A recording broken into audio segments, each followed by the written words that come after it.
So today we're going to cook up a delicious vegetable lasagna filled with plenty of vegetables, a delicious white bechamel sauce, and some homemade pasta. So first things first, we got to prep up our vegetables.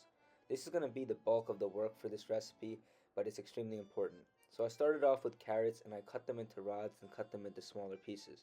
I did the same thing with celery. Make sure to get them into nice small pieces, then I put them to the side.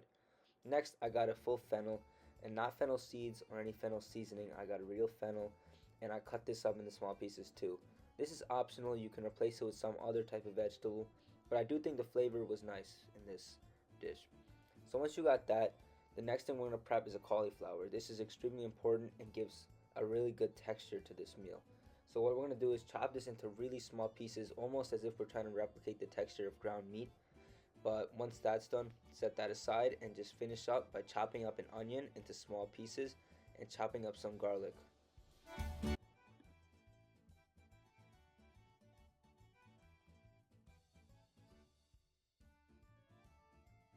So once you have all that ready, let's prep our vegetable sauce, which is going to be the bulk of this meal. So first things first, in a hot pan I put down some olive oil, then I put in my onions and my garlic.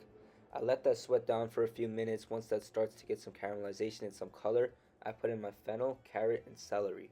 So we're going to let this cook for a good 3-4 minutes. We want to get it a little bit hot, but we don't want this to start to cook yet.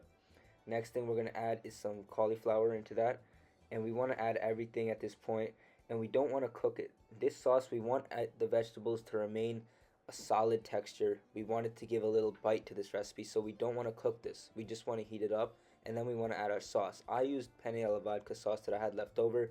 I think that tastes great, but marinara sauce works just as well.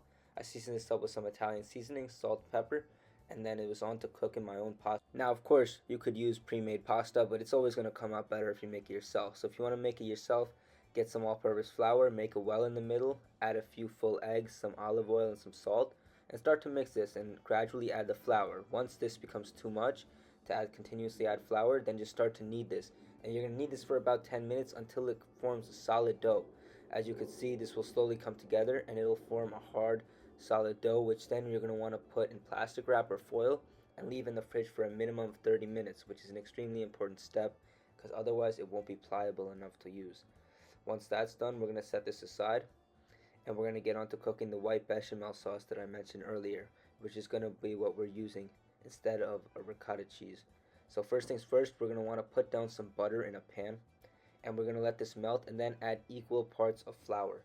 Cook this down for a good 5 minutes until it smells like pie dough and it gains a nice brown color.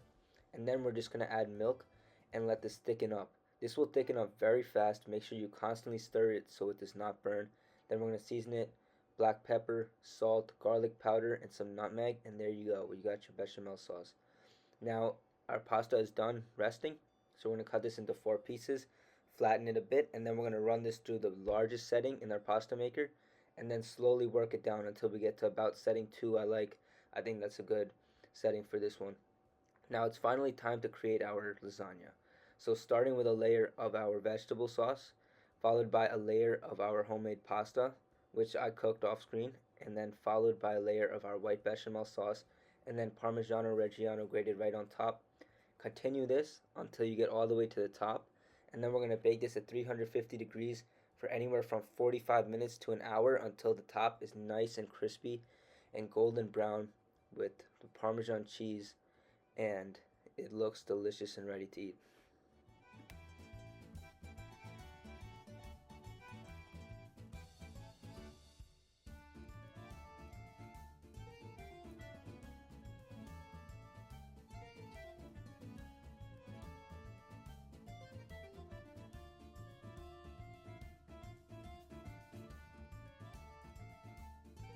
All vegetable lasagna, made everything myself. Pasta I made myself, sauce I made myself, vegetables, everything. Except the cheese. All the cheese right there. Alright, try it. Try it.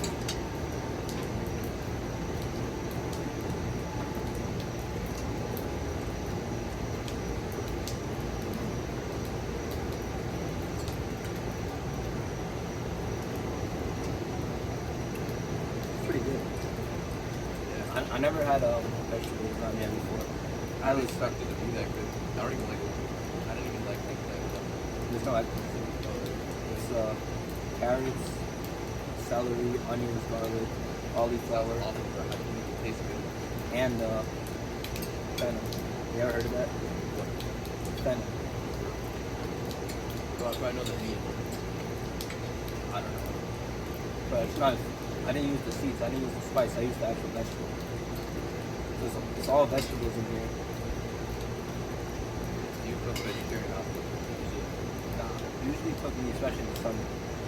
In the winter, I cook more vegetarian food because, like I said, I like grilling in the summer. That's why.